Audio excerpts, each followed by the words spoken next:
नमस्कार दोस्तों, Indian travel online में आपका एक बार फिर से स्वागत है।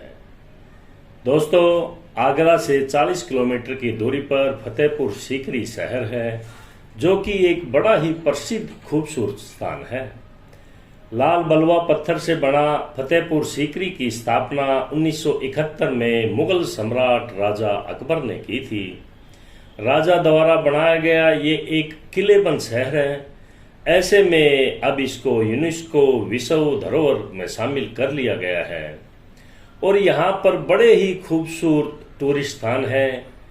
प्रसिद्ध स्मारकों में जोधाबाई का महल, जामा मस्जिद, बुलंद दरवाजा और सलीम चिश्ती का मकबरा शामिल है।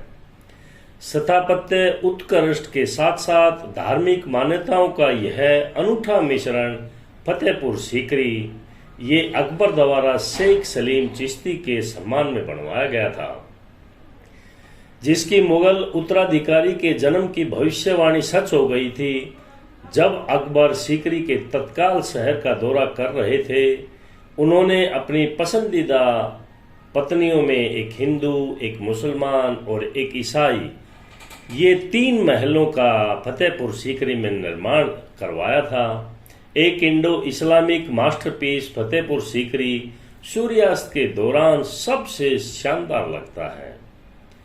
दोस्तों, अगर आप आगरा में घूमने जाएं तो ऐसे में आप फतेहपुर सीकरी घूमने का प्लान जरूर बनाएं और इन जगह को देखना नहीं भूलें। आज हम आपको वहां के खूबसूरत जगह के बारे में बताते हैं, जिसमें नंबर 1 पर आता है दीवाने आम। जैसा कि नाम से ही पता चलता है, ये हॉल ऑफ पब्लिक ऑडियंस, यह सार्वजनिक बैठक और सभा आयोजित करने के काम आता था। 49 स्तंभों पर खड़े दीवाने आम में एक झरोखा प्रकाश का कक्ष होता है, जिसे तख्ते मुरासा भी कहा जाता है। इसके सभी स्तंभों और दीवारों पर बड़ी सुंदर सजावट है, जो कि टूरिस्टों को अपनी तरफ आकर्षित करती है। नंबर 2 पर है दीवाने खास। फारसी स्थापत्य शैली में निर्मित यह भवन बेहद ही सुंदर और भव्य हो रहा है। राजा अपने निजी मामलों पर चर्चा करने के लिए केवल शाही परिवार के सदस्यों के साथ ही यहाँ इकट्ठे होते थे। इसकी 4 छतरियों वाली छत है। यहाँ बने पुष्प और ज्यामितीय डिजाइन इसकी सुंदरता को 4 चांद लगाते हैं। इसके अलावा इसके 36 घुमावदार रास्ते अकबर के मंच तक भूल भुलैया की तरह आपको सैर कराएगा। नंबर 3 पर है इबादत खाना।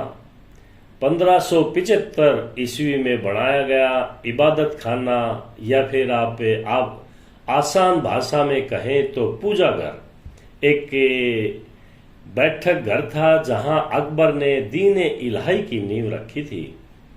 यहाँ अलग अलग धर्मों के आध्यात्मिक गुरु अपने अपने धर्मों की शिक्षाओं पर चर्चा करने के लिए इकट्ठे होते थे।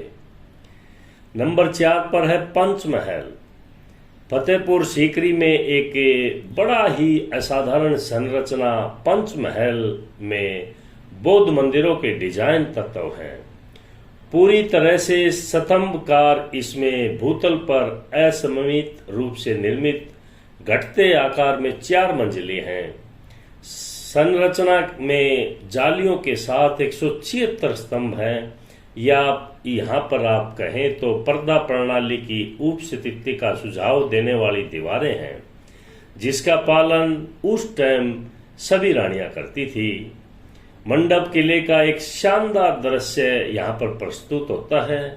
पंचमहल में एक कुंड है, उसके सामने अनूप तालाब है, जो कभी संगीत समारोह के लिए बनाया गया था। नंबर 5 पर है सलीम चिश्ती का मकबरा। सूफी संत सलीम चिश्ती की कब्रगाह मुगल वास्तुकला का एक बेहद ही शानदार और सुंदर उदाहरण है।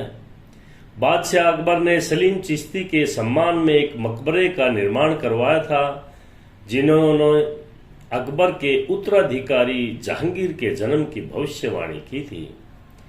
इस मकबरे की मुख्य इमारत चारों तरफ से संगमरमर से बनी हुई है। मुख्य कक्ष के द्वार को कुरान के पैटर्न और शिलालेखों के साथ खूबसूरती से पत्थरों पर उकेरा गया है। संगमरमर के बने फर्श पर बहुरंगी पत्थर लगे हैं। मकबरे के आंतरिक कक्ष में एक लकड़ी की छतरी है। इस मकबरे को बच्चे के जन्म का आशीर्वाद के लिए बनाया गया था। देश भर से भगत अपनी मनोकामना पूरी होने की आशा के साथ यहाँ पर समाधि पर जाते हैं। लोग यहाँ पर संगमरमर पर धागे बांधते हैं और ऊपर वाले ने चाहा तो उनकी मनोकामना भी पूरी होती है। दोस्तों, आगरा और फतेहपुर सीकरी के टूर के बारे में आपने कोई भी जानकारी अगर लेना है तो आप इंडियन ट्रैवल ऑनलाइन में कॉल करिएगा।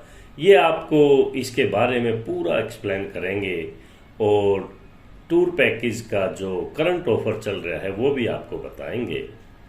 दोस्तों, अगर ये इन्फॉर्मेशन आपको अच्छा लगे तो शेयर और लाइक जरूर करें। नमस्कार।